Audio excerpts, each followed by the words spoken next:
오늘 이야기해보려는 주제는 윤석열의 체포방해 혐의 1심 선고, 그리고 이 판결이 국민의힘에 던진 정치적 파장입니다. 솔직히 말해서 윤석열에게 징역 5년이 선고됐다는 소식을 처음 들었을 때 어이가 없었습니다. 대통령 권력을 동원해 체포영장 집행을 막고 국가기관을 사실상 개인의 방패로 만들어 놓은 범죄의 무게를 생각하면 5년이라는 형량은 너무 가볍습니다. 특검이 구형한 10년의 절반 수준입니다. 헌정 질서를 뒤흔든 권력형 범죄에 대한 대가치고는 지나치게 싸게 느껴집니다. 그런데 아이러니하게도 이 낮은 형량과는 별개로 이번 판결이 던진 정치적 충격은 오히려 국민의힘을 더 깊이 찌르고 있습니다. 왜냐하면 이번 판결이 국민의힘이 지난 겨울 내내 붙잡고 흔들어왔던 핵심 프레임을 정면으로 무너뜨렸기 때문입니다. 지난 1월 16일 서울중앙지법 형사합의 35부 백대현 판사는 윤석열에게 징역 5년을 선고했습니다. 죄명은 공수처 체포영장 집행방해입니다. 대통령 경호처에 위법한 지시를 내려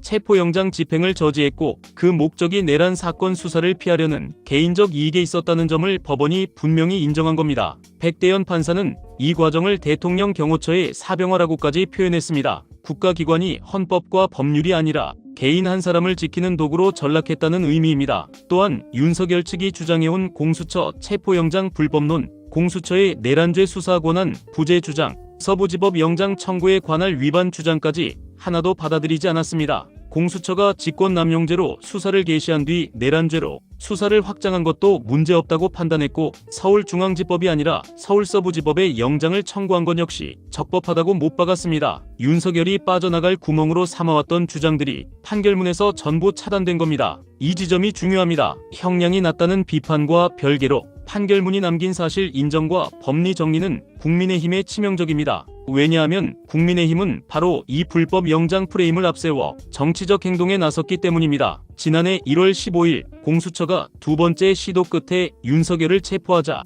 국민의힘은 체포영장 집행이 불법이라며 오동훈 공수처장을 고발했습니다. 권영세는 당시 공수처에 수사권이 없다며 위법한 체포영장을 발부한 서부지법과 민주당, 경찰이 내통한 비극의 삼중주라고까지 주장했습니다. 사법 절차 자체를 음모로 만들고 법원의 영장 발부를 정치 공작으로 둔갑시키는 선동이었습니다. 문제는 말로만 그친 게 아니라는 점입니다. 공수처의 영장 집행을 막겠다며 국민의힘 의원 40여 명이 서울 용산구 한남동 대통령 관저 앞으로 몰려갔습니다. 윤상현, 박대출, 유상범, 장동혁 등 현역 의원들이 그 자리에 있었고 원외 당협위원장까지 합치면 30여 명이 넘었습니다. 첫 번째 집행 시도 때는 40명이 넘게 모였다는 말도 나옵니다. 법원이 적법하게 발부한 체포영장을 불법이라고 외치며 사실상 물리적 압박으로 영장 집행을 흔들려 한 장면입니다. 특히 나경원은 현장에서 아무리 살인범 현행범이라도 법이 살아있어야 한다며 직무만 정지된 현직 대통령에게 무리하고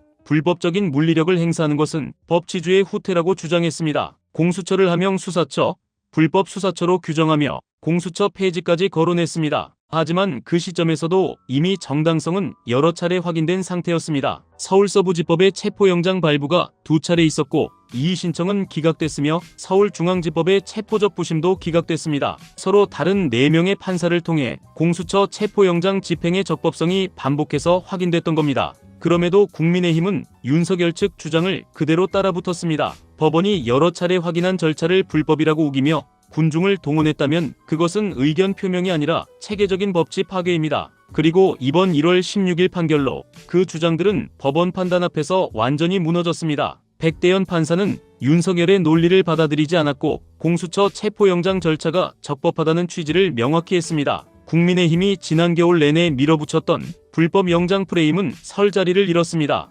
그래서 지금 국민의힘은 침묵하고 있습니다. 박성우 대변인은 특별한 입장이 없다. 사법부 판단을 존중한다는 말만 반복했습니다. 장동혁도 사형 구형에 대해서는 법원에서 공정한 재판을 기대한다며 말을 아꼈습니다. 윤석열은 이미 당을 떠난 사람이라며 선을 긋습니다. 하지만 이 말들이 얼마나 초라하게 들리는지 돌아봐야 합니다. 지난 겨울에는 불법을 외치며 공수처장을 고발하고 관저 앞에 집결해 영장 집행을 흔들어 놓고 법원이 정당성을 확인해주자 갑자기 입장이 없다며 도망칩니다. 법치를 지키려 한 게 아니라 윤석열을 지키려 한 것이라는 고백과 다를 게 없습니다. 국민의힘이 정말 법치주의를 믿었다면 법원이 판단을 내린 순간 최소한의 태도가 있어야 합니다. 우리가 틀렸다는 사과가 먼저이고 법원 판단을 존중한다는 말은 그 다음입니다. 하지만 국민의힘은 그 순서를 뒤집습니다. 존중한다는 말로 책임을 회피하고 침묵으로 시간을 끕니다. 이런 정당이 민주주의에서 어떻게 기능할 수 있겠습니까? 민주당 백승아 원내대변인이 국민의힘 소속 45명의 윤석열 방탄의원단이 국민 앞에 사죄하고 정치적, 법적 책임을 져야 한다고 촉구한 이유도 여기에 있습니다. 이건 단순한 정쟁이 아닙니다. 적법한 영장 집행을 불법이라며 집결하고 저지에 나섰다면 그 행위는 민주주의의 기본 규칙을 어긴 것입니다. 국민의힘 내부에서도 불안이 감지됩니다. 윤석열이라는 이름 자체가 금기어가 됐다는 말이 나오고 서로 사상 검증하듯 입장을 따진다는 얘기까지 들립니다. 원내에서는 다가오는 선거에 미칠 영향을 계산하며 판결 결과를 예민하게 바라보고 있다고 합니다. 형량이 약하면 강성 지지층 결집을, 형량이 세면 중도층으로 방향을 잡을 수 있다는 계산이 오간다는 말도 나옵니다. 이게 사실이라면 국민의힘의 머릿속에는 국민이 없습니다. 오직 표 계산만 있을 뿐입니다. 윤석열 사건은 아직 끝나지 않았습니다. 이번에 선고된 사건 외에도 윤석열은 검찰과 3개의 특검으로부터 총 7차례 기소돼 재판을 받고 있습니다. 비상계엄과 관련된 내란, 우두머리 혐의 사건의 1심 선고는 2월 19일로 예정돼 있고 특검은 법정 최고형인 사형을 구형했습니다. 이번 사건에서도 특검은 징역 10년을 구형했지만 법원은 5년을 선고했습니다. 이런 감형 흐름이 본류 재판에도 이어질 가능성을 우려하는 목소리가 나오는 이유입니다. 그래서 이번 판결은 비판받아야 합니다. 형량이 낮으면 권력형 범죄에 대한 사회적 경고는 약해집니다. 그럼에도 국민의힘은 침묵합니다. 형량이 낮든 높든 판결문이 정리해버린 사실관계가 국민의힘의 발목을 잡기 때문입니다. 불법 영장 프레임은 이미 무너졌고 말을 할수록 자기 모습만 드러납니다. 침묵이 최선이라고 판단하는 순간 그것 자체가 정치의 파산입니다. 결국 남는 결론은 단순합니다. 윤석열의 혐의 대부분이 인정됐고 공수처 체포영장 집행의 적법성도 확인됐습니다. 그럼에도 관저 앞에 모였던 국민의힘 의원들이 입을 닫고 있다면 그 침묵은 사과가 아니라 자기 보호입니다. 국민이 원하는 보수정당은 법원을 흔들고 음모론을 퍼뜨리는 조직이 아닙니다.